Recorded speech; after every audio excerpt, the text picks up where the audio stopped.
Assalamualaikum warahmatullahi wabarakatuh. Perkenalkan, nama saya Diva Stefani Fernanda dari Prodi S1 Keperawatan dengan NPM 2422010116. Di sini saya akan menggambar dan menjelaskan tentang sel peta buta.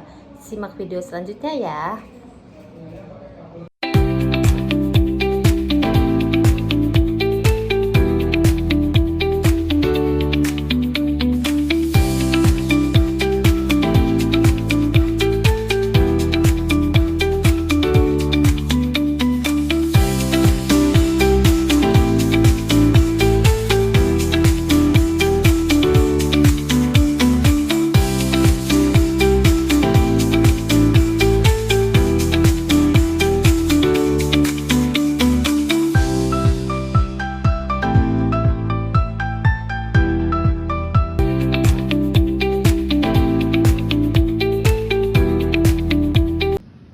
Baik, di sini saya akan menjelaskan fungsi dari peta buta. Di sini yang pertama ada vesicle pinostik. Vesicle pinostik fungsinya sebagai struktur yang membantu dalam pengangkutan karena membran plasma. Sel menyerap molekul dari luar. Proses ini berlaku apabila membran luar membungkus molekul sebelum diangkut ke dalam sitoplasma. Yang kedua ada lisosom. Lisosom terdapat proses yang dilakukan yaitu fagositosis, yaitu proses mencerna makanan, di mana dalam proses ini sejenis protista atau amoeba yang menelan organisme yang lebih kecil atau partikel. Kemudian pada vakula makanan melakukan difusi pada lisosom yang mengandung enzim pencerna makanan. Yang ketiga ada vesicle Golgi. Vesicle Golgi merupakan salah satu organel yang terdapat pada sel makhluk hidup yang terdiri dari cairan tertutup oleh membran lipid bilayer. Fungsinya sebagai transportasi yang mengantar protein dan lemak dari retikulum endoplasma ke badan Golgi.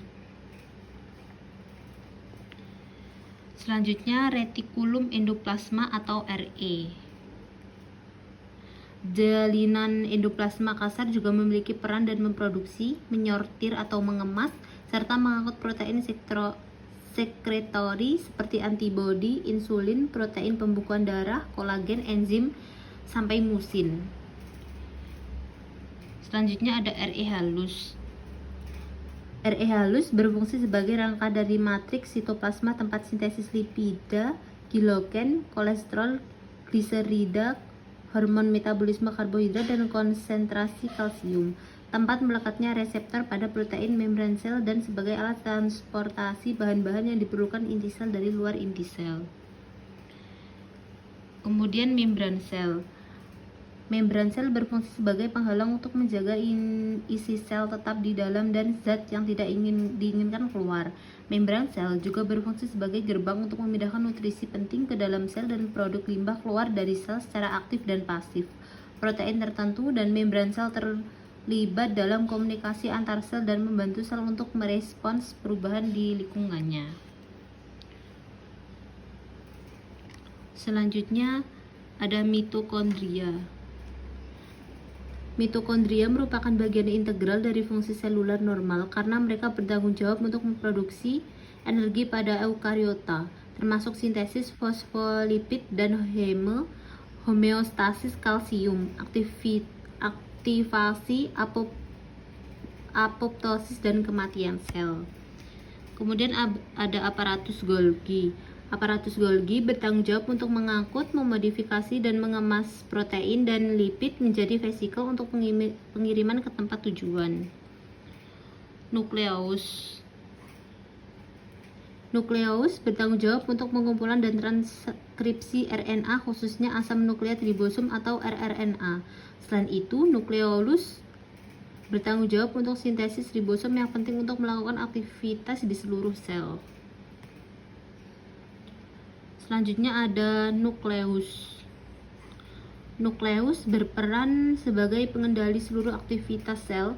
Sebagai pusat pengatur segala aktivitas sel, nukleus mengandung deoksiribonukleik asid atau bisa disebut DNA. Oleh karena itu, inti sel dapat ditemukan di sel eukariotik termasuk di setiap sel tubuh manusia, kecuali beberapa sel tertentu seperti sel darah merah. Centriole 2. Centriole adalah struktur kecil yang terdiri dari tabung-tabung mikrotubulus. Selain itu, ia berfungsi sebagai sifat utama dinding sel yang menggabungkan tabung-tabung dalam tubuh. Ia merupakan unit utama yang membentuk dan mengikat tabung-tabung sel. Selanjutnya ada mikrotubulus. Mikrotubulus digunakan dalam banyak fungsi seluler yang penting. Salah satu fungsi tersebut adalah membantu memisahkan kromatid saudara selama pembelahan sel. Fungsi lainnya adalah transportasi intraseluler. Selanjutnya sitoplasma. Fungsi utama dari sitoplasma adalah sebagai tempat berlangsungnya reaksi metabolisme yang terdapat di dalam sel. Sitoplasma juga sangat berperan dalam membantu dan memeriksa segala sesuatu yang terjadi di dalam sel kecuali nukleus yang merupakan inti sel. Kemudian ada yang terakhir ada ribosom. Ribosom adalah organel sel yang berukuran sangat kecil dan padat yang berada dalam sebuah sel. Fungsi ribosom sendiri adalah sebagai salah satu tempat untuk melakukan sintesis protein atau pembentukan protein. Sekian dari saya, terima kasih.